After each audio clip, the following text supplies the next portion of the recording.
this could be us. So back to what I was saying. Could be us.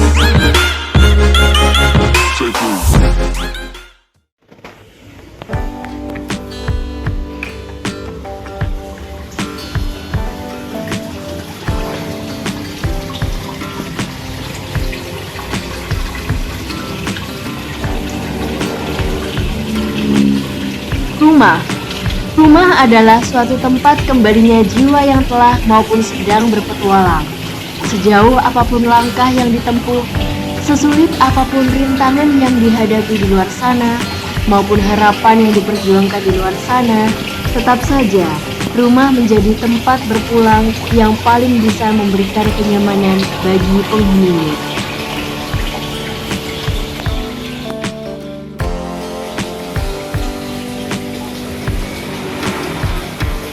Untuk mewujudkan sebuah hunian yang memberikan ketenangan, banyak cara yang bisa dilakukan, salah satunya dengan membuat kolam ikan seperti yang ada di rumah saya ini. Pada kesempatan video kali ini, saya akan berbagi pengalaman kepada teman-teman serba-serbi kolam ikan koi, mulai dari pengalaman pembuatan kolam ikan, cara pengisian air, penetralan air, sampai dengan mengisi ikan koinya. Tapi sebelum itu, saya tunjukkan terlebih dahulu sisi-sisi kolamnya, mulai dari tampak depan, tampak samping, sampai dengan tampak atas, agar teman-teman semua mendapatkan ide-ide baru ketika nantinya akan membuat sebuah kolam yang lebih bagus dari ini. Sekarang saya akan mulai saja pengalaman yang saya dapatkan ketika proses pembuatan kolam. Saya mundur dari 1 tahun yang lalu.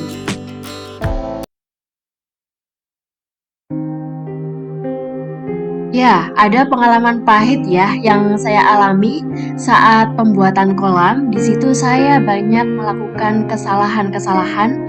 Di antaranya, teman-teman bisa melihat sisi-sisi dinding kolam kanan kiri. Nah, di situ saya tempeli keramik-keramik hitam. Itu adalah sumber atau bencana ya awalnya. Kolam itu tidak bisa digunakan karena bocor. Jadi saya sarankan agar teman-teman saat membuat kolam, serahkan saja pada ahli atau yang biasa mengerjakan kolam ikan. Pengalaman saya, kolam yang saya punya di awal ini yang mengerjakan bapak tukang yang mengerjakan rumah, jadi bukan ahli di bidang kolam ikan. Tidak mau ambil resiko yang lebih buruk lagi, segera saya mencari jasa tenaga ahli spesialis yang mengerjakan kolam dan taman untuk segera membongkarnya. Langkah pertama sebelum melakukan pembongkaran, cek terlebih dahulu bagian mana-mana saja yang mengalami kebocoran. Apakah bak kolam besar atau filter saja, atau bahkan keduanya. Dengan cara mengisi air dalam bak kolam dan didiamkan selama 1 hari penuh.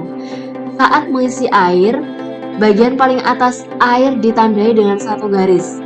Apabila air dalam 1 hari tersebut berkurang lebih rendah dari garis, maka artinya bagian tersebut mengalami kebocoran, dan itu yang wajib direnovasi atau dibongkar. Kolam saya mengalami kebocoran total sehingga wajib dibongkar seluruhnya seperti membuat baru. Karena seperti membuat kolam baru, sehingga banyak sekali yang dikerjakan sama bapak ahli tukang kolam ini. Terdapat banyak kesalahan pada kolam lama, diantaranya 1. Tinggi kolam tidak sesuai standar, yaitu kurang dari 60 cm. Ini untuk mengantisipasi agar ikan koi tidak lompat keluar. Jadi saya sarankan kepada teman-teman yang ingin membuat kolam, buatlah dengan tinggi minimal 60 cm. Yang kedua, seluruh sisi kolam lama yang berdinding keramik hitam semuanya dibuang, dicongkel, dihilangkan untuk menutup pori-pori yang menyebabkan kebocoran. Kemudian yang ketiga, Bapak tukang ahli kolam membuat partisi pada filter yang sebelumnya belum lengkap, dan juga lubang-lubang paralon arus air tidak lengkap, sehingga dibuatlah bagian-bagian partisi filter baru dan lubang-lubang baru.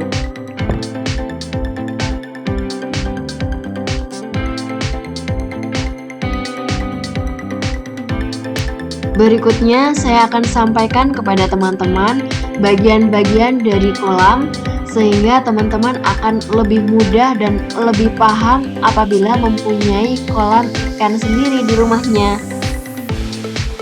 Sebelumnya saya minta maaf ya kepada teman-teman kalau saya memang tidak hafal apa nama-nama lubang-lubang ini. Yang saya tahu adalah fungsi-fungsi dari lubang-lubang yang ada dalam kolam. Yang pertama adalah lubang saluran air masuknya air dalam bak besar ke kolam filter. Berikutnya adalah kran untuk pengisian air. Dan yang ini adalah saluran air mancur. Jadi untuk membuat pergerakan air supaya ada oksigen di dalamnya. Yang sebelah sini adalah saluran untuk air masuk ke filter dari bak besar. Kemudian teman-teman perhatikan ada dua lubang yang agak berada di bawah, itu berfungsi untuk pengeluaran air ke luar kolam, dan yang lubang yang ada di tengah untuk membatasi atau menjaga agar air tidak luber ke sisi bibir kolam.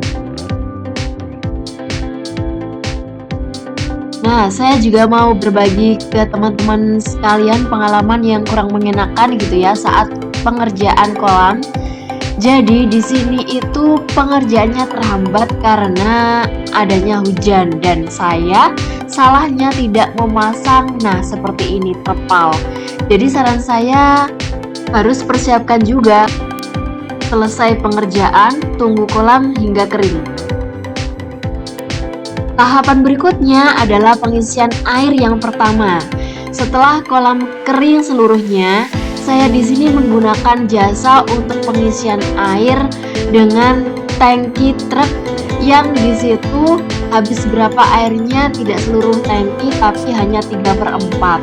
Untuk satu tangkinya di wilayah Lamongan harganya 150.000 saja.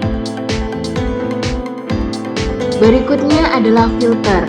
Ada 3 kotak filter yang berfungsi untuk pergerakan air, yaitu menyaring air agar selalu dalam kondisi bersih.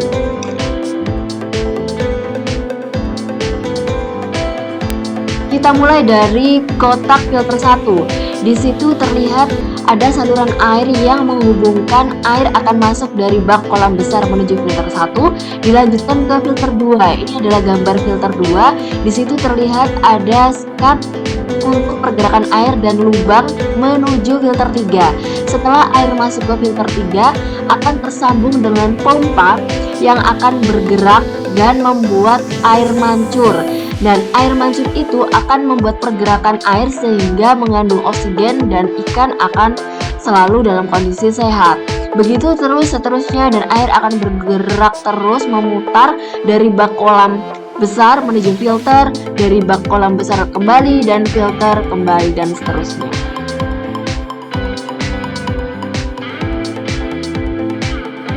Sudah mulai proses pengisian airnya, isi bak kolam besar dan filter sampai dengan penuh. Kemudian teman-teman jangan lupa untuk menandai garis ya. Garis bisa pakai ballpoint atau spidol. Jadi setelah air penuh, tandai atau kasih garis di atas air permukaan airnya, tembok permukaan airnya. Hal itu bertujuan untuk menandai apakah ada kebocoran lagi pada bagian-bagian kolam. Berikutnya, diamkan air hingga 1 minggu untuk menetralisir.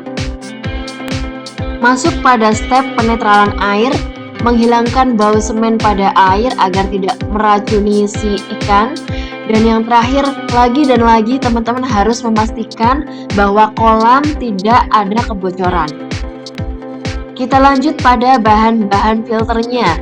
Di antaranya ada batu koral, batu kali, dan jaring nelayan. Yang saya pegang ini adalah batu koral, kemudian yang berwarna hitam ini batu kali, dan yang terakhir adalah jaring-jaring nelayan. Itu adalah bahan filternya. Apakah dari teman-teman sekalian ada yang bertanya-tanya, itu bapak-bapak lagi ngapain sih? Ternyata dalam prosesnya, dalam cek yang saya kasih garis itu, masih saja terdapat kebocoran. Jadi harus ditembel sama semen ya, sampai dengan tidak ada bocor sama sekali. Pembahasan berikutnya adalah apa ini? Ada yang tahu? Ini adalah pelepah pisang yang dipotong-potong ya, ukuran sedang ya. Jadi pelepah pisang ini saya diamkan dalam air bak kolam selama 4 hari agar kandungan dalam pelepah pisang ini masuk ke dalam air sehingga dapat menetralisir dan menghilangkan bau-bau semen pada dinding kolam. Setelah 4 hari berlalu, air yang bercampur dengan pelepah pisang buang seluruhnya, kemudian isi dengan air bersih yang baru. Diamkan air bersih yang pengisian kedua ini selama 3 sampai dengan 4 hari. Berikutnya siap untuk diluncurkan ya perdana pelepasan ikan koinya. Saran dari saya, sebisa mungkin teman-teman tahan dulu nafsunya. Biasanya kan orang kepingin ya kolam ikannya langsung penuh dengan ikan yang mahal-mahal gitu ya. Namun para ikan-ikan ini perlu adaptasi ya. Jadi teman-teman main amannya beli yang sedikit-sedikit dulu, yang murah-murah dulu. Kita cek apakah ada penyakit dan seterusnya. Jangan sampai terjadi seperti ikan saya ini. Tidak tahu mengapa dia tuh sudah terkapar di sebelah pagar dan meninggal. Sedih sekali.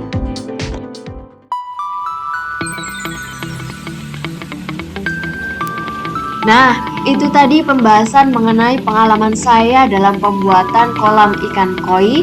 Semoga bisa bermanfaat. Dan jangan lupa untuk teman-teman yang belum subscribe, silahkan subscribe. Juga bisa like, komen, dan share. Apabila ada pembahasan yang kurang mendetail, silahkan komentar dan insya Allah saya akan buatkan konten terbarunya mengenai apa yang teman-teman request. Terima kasih.